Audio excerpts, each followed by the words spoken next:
Hola, buenas tardes. Hoy terminamos la última unidad de la asignatura de Física 1, que es esfuerzo normal de tracción y compresión. Esta es una introducción a la resistencia de materiales.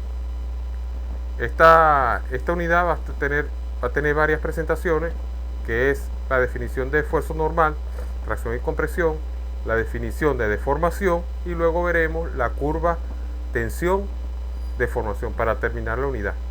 Hoy solamente nos vamos a concentrar en sección transversal, que es una sección transversal de definición de tensión o esfuerzo. Hay libros que le dicen tensión, hay otros que le dicen esfuerzo. Y que es una tensión a tracción y compresión. Este tema es muy sencillo. Y como yo le voy a explicar, vamos a ver primero las presentaciones y luego hacemos los ejercicios para que sean más completos los ejercicios propuestos. Bueno, vamos a empezar. ¿Qué es la sección transversal? Fíjense, ¿qué es una sección transversal? Sea un siguiente sólido. Fíjense, el sólido verde es un prisma rectangular con un eje llamado eje longitudinal. ¿Por qué longitudinal? Porque es el eje que atraviesa toda la longitud del prisma. Por eso se llama eje longitudinal. Del lado más largo trazamos un eje y ese se llama el eje longitudinal. Entonces, si podemos cortar el sólido con un plano perpendicular al eje longitudinal, fíjense, aquí lo cortamos,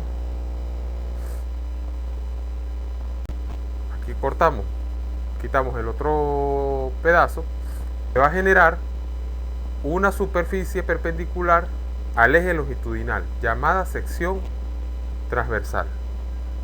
Entonces es muy sencillo, es como ustedes tienen el sólido, cortan el sólido por la mitad y la superficie es una sección llamada sección transversal, y esa sección tiene un área, y también va a depender de dónde coloquen el eje. Si es longitudinal, fíjense, es en toda la longitud. Fíjense el tipo de sección que me genera. Si es vertical, me genera un rectángulo, y si es horizontal, me genera otro rectángulo. Eso va a depender del eje que se coloque, si es longitudinal, vertical o es el horizontal. Normalmente en estos problemas de resistencia a materiales siempre vamos a trabajar con eje longitudinal. No vamos a trabajar más ni con verticales ni con horizontales, sino solamente con eje longitudinal. Entonces, si tenemos un prisma rectangular, que es un paralelepípedo, y queremos saber su sección transversal, es un rectángulo. Fíjense las dimensiones del prisma, y el área transversal solamente va a depender del ancho y de la altura. No me va a depender de la longitud. Solamente el área transversal va a depender, en este caso, de la longitud B y de la longitud C, para generar el área transversal BC. Entonces, siempre imagínense, tienen un prisma, lo cortan por el medio, y cuando ven, tienen o un rectángulo o tienen un cuadrado. Si tenemos un prisma, fíjense por dónde va el eje longitudinal. Por ese sería el eje longitudinal, la línea roja es el eje longitudinal del prisma. Si corto con un plano perpendicular, me va a generar el área de un círculo. Entonces, la sección transversal a un eje longitudinal de un cilindro es un círculo. Y tenemos el área que es pi por radio al cuadrado. Básicamente, repito, los problemas, vamos a ver o prisma rectangular o cilindro. Entonces, ya sabemos que el prisma rectangular, el área transversal es un cuadrado o un rectángulo, normalmente es un cuadrado, y el cilindro, el área transversal es el área de un círculo. Entonces, cada vez que me dicen un sólido rectangular es sometido ya sabemos que es el área transversal. Si me dicen una probeta que es un cilindro es sometida, ya sabemos que es un cilindro y ya sabemos cuál es su área transversal. Claro, en resistencia a materiales eso se va a complicar más porque ya no es perpendicular, sino va a estar un poco inclinado el plano, pero ese es en resistencia a materiales, eso no va a ser aquí. Entonces, ya he visto que es una sección transversal, vamos a definir ahora tensión o esfuerzo. Bueno, aquí hay unos ejemplos. Aquí hay unos ejemplos de una sección transversal. Calcular el área transversal de una varilla cilíndrica de 50 milímetros de diámetro. Tengo la varilla cilíndrica y me van a calcular el área transversal. Ya yo sé que el área transversal de un cilindro es el área de un círculo. Tengo el diámetro, lo divido entre 2 para calcular el radio y calculo el área. Otro es, me dice, calcular el área transversal de una varilla cuadrada. Fíjense, tengo la varilla. Entonces, si tengo la varilla, la corto para saber cuál es su área transversal y me da un cuadrado. Y me dice, calcular el área transversal de una varilla cuadrada de media pulgada de lado. Calculo el área y me da 0,25 pulgadas cuadradas. En este tipo de problemas siempre o trabajamos en pulgadas, trabajamos en milímetros o vamos a trabajar en centímetros. Casi nunca vamos a trabajar, a no ser que sea muy extraño, con metros cuadrados, con metros. Entonces, para hacer la definición de tensión o esfuerzo, fíjense en el dibujo del lado izquierdo. Tengo una barra rectangular que cuelga del techo y sosteniendo un peso P'. Por lo que hemos visto en los temas de equilibrio dinámico, como no se mueve, hay una condición de equilibrio, que es P, que es una fuerza, que es una reacción del techo. Quiere decir que hace que la varilla vaya hacia arriba. ¿Por qué? Porque es una reacción contraria al peso colocado, que es hacia abajo. Pero P y P' son iguales para que no se mueva. Si P', que es la del peso, es mayor que la reacción del techo, se cae la barra. Entonces, esa barra está sometida a una sola fuerza o carga que va exactamente por el medio del eje longitudinal. Y ese tipo de fuerza le dicen fuerza axial o carga axial. Así, es una carga o fuerza cuya dirección está en el eje longitudinal. Entonces, los datos de la carga, cuando yo coloco la carga, o coloco el peso en la barra rectangular, esa no me dice nada. Si puede o no resistir el peso colocado, si se rompe, si se dobla, no, solamente no tengo información de eso. Entonces, para que la barra se rompa, no solo va a depender del peso colocado, también depende del área transversal y del material que esté hecho. Si yo tengo un alambre muy finito, entonces un alambre sería una barra cilíndrica, y le coloco 3000 kilos, lógicamente ese alambre finito se va a romper. Pero si coloco una cabilla de 2 pulgadas de diámetro y le coloco los 3000 kilos, no se va a romper. Eso quiere decir que para que la barra se rompa o no solamente depende del peso, sino va a depender de su área transversal. Así, qué tan gruesa va a ser la barra. Entonces tenemos que encontrar la relación entre el peso, entre la carga axial y el área transversal. Entonces, la fuerza P está distribuida en una sección de la barra de área A. Cuando nosotros colocamos la carga o la fuerza axial en las puntas, ella se distribuye, fíjense, donde están las flechitas negras, ella se va a distribuir en el área transversal. Entonces eso le dice la intensidad de esta fuerza distribuida es la fuerza que le estoy aplicando a la barra entre el área transversal. Entonces repito, para que la barra se rompa o no, dependerá de la relación carga-área transversal y su geometría y el material con que está hecha. Con eso podemos definir ya tensión o esfuerzo. ¿Qué es tensión o esfuerzo? Es la fuerza por unidad de área de una sección transversal que se conoce como tensión. Fíjense, la tensión es la letra sigma, una letra griega sigma. Y solamente lo que hago es dividir la carga o la fuerza axial entre el área transversal del elemento. Entonces, la tensión de un elemento de la sección de área A, de área transversal A, sometido a una fuerza axial P, se obtiene dividiendo la magnitud de P, así la carga o la fuerza que le estoy aplicando, entre el área. Sería carga o fuerza entre el área transversal del elemento. Siempre repito, va a ser un elemento cilíndrico o un elemento rectangular. Pero hay dos tipos de tensión. Hay una que se llama tracción.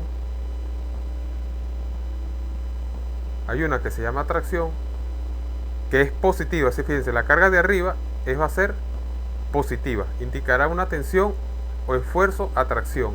Eso quiere decir que la tensión es positiva. Hay tracción. Fíjense los cables que sostienen el puente. Ellos están sometidos a tracción. Es cuando ustedes estiran una liga o estiran un resorte. Eso quiere decir que hay tracción. Es decir, cuando se estira, quiere decir que hay tracción. Y compresión se dice que la tensión es negativa y se llama compresión. Es cuando ustedes, por decirlo así, comprimen algo. Así, ustedes lo agarran entre los dos extremos y le dan una fuerza en la cual le van a disminuir el tamaño. Eso quiere decir que está sometido a compresión. Entonces ya tenemos dos términos, compresión y tracción. Tracción es que yo lo alargo y compresión yo lo acorto, sí, yo lo comprimo. Ahora, una vez que tenemos la tensión o el esfuerzo, podemos ver con qué unidades vamos a trabajar. Hay 4 tipos de unidades en la cual se va a trabajar. Si la carga, puede ser que la carga esté en newton, libra o kilogramo fuerza. Esos son las 3 unidades de carga que se utilizan en resistencia a materiales. Y el área puede ser en metros cuadrados, milímetros cuadrados, pulgadas cuadradas o centímetros cuadrados. Entonces cada una de esas relaciones me va a dar unas unidades. Vamos a empezar con la primera. Si tengo newton sobre metro cuadrado, me da la unidad que se llama pascal. Esa es una unidad que también es una unidad de presión, pero no lo vamos a trabajar, solamente de tensión. Ese sería el pascal, newton sobre metro cuadrado. Pero si el área es muy pequeñita, es decir, en milímetros cuadrados, tengo newton sobre milímetro cuadrado, me da otra unidad que se llama megapascal, que son 10.000, que es 1.000.000 de pascales.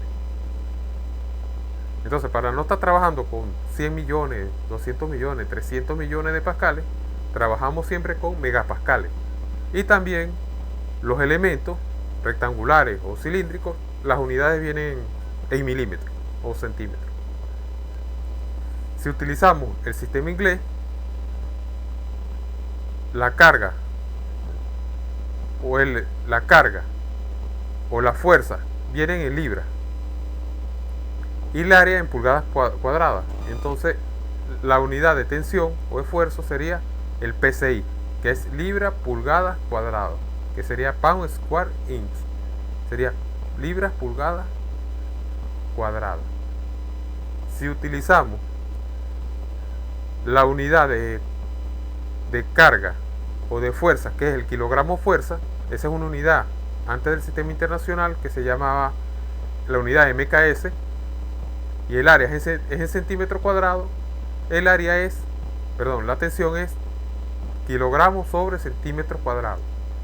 La última unidad, kilogramos sobre centímetro cuadrado, esa es la unidad que utiliza Venezuela para la resistencia de materiales, que es kilogramo fuerza sobre centímetros cuadrados. Todas las normas COVENIN están expresadas en kilogramos fuerza sobre centímetros cuadrados. ¿Por qué? Porque cuando se hicieron las normas, Venezuela no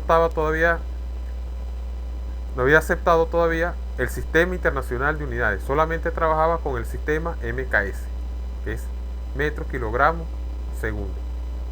Ahora que estamos en el sistema internacional, no hemos cambiado esa unidad, pero la unidad en el sistema internacional sería pascal, y el megapascal se utiliza es para elementos mecánicos. ¿Cuánto es la resistencia del acero? Tanto megapascal. ¿Cuánto es la resistencia del carbono? Tanto megapascal. Pero aquí en Venezuela vamos a utilizar siempre kilogramo fuerza, centímetro cuadrado. Entonces no vamos a hacer una transformación de unidades, solamente si la carga o la fuerza está en newton y el área está en milímetros cuadrados, vamos a trabajar con megapascal. Si está en kilogramo fuerza y el área en centímetros cuadrados, vamos a trabajar kilogramos sobre centímetros cuadrados. Vamos a ver un ejemplo, dos ejemplos para que vean. Fíjense, tenemos una barra cilíndrica de 10 milímetros de diámetro, es sometida a una carga de tracción de 50.000 newton. Calcule el esfuerzo a tracción a la que se encuentra sometido. Tengo el esfuerzo, que es carga entre el área de la barra, el área transversal de la barra, y calculamos primero en lugar el área de su sección transversal. Como es una barra cilíndrica, puedo calcular primero el diámetro, calculo el radio y luego calculo el área transversal. Y finalmente divido la carga a la cual está sometida, la carga de tracción, 50.000 newton, entre el área. Y fíjense, sería newton sobre milímetro cuadrado, la unidad es el megapascal. Si ustedes transforman milímetros cuadrados a metros cuadrados, le va a quedar 637 por 10 a la 6 pascales. Pero ese por 10 a la 6 sería mega. Por eso siempre vamos a trabajar con milímetros cuadrados. Entonces, el esfuerzo de tracción a la cual está sometida esa barra cilíndrica es de 637 megapascales. El último ejemplo, una probeta de concreto, una probeta donde se determina la resistencia de ese material, tiene un diámetro de 25 centímetros y le colocan una carga con presión, así, fíjense, van en sentido contrario, de 150.000 kilogramos fuerza. Calcular el esfuerzo a compresión. Tengo que es una probeta cilíndrica, le dan el diámetro 25 centímetros, calculo su área transversal, que es el área del círculo, le dio 490,625 centímetros cuadrados, y puedo calcular el esfuerzo a compresión y me da, fíjense, como esa compresión es negativo, 305,7 kilogramos fuerza sobre centímetro cuadrado. Hay veces que si le dicen que la tensión o el esfuerzo es a compresión, no se coloca el signo, si dice el problema o algún comentario. Pero si no se dice nada, hay que colocar el signo. Si yo le digo a ustedes, mire, este elemento está sometido a un esfuerzo de menos 300, ustedes ya tienen que saber que es a compresión. Este elemento está sometido a un esfuerzo de 300, quiere decir que está sometido a tracción. Bueno, entonces en las otras clases vamos a ver la parte de deformación.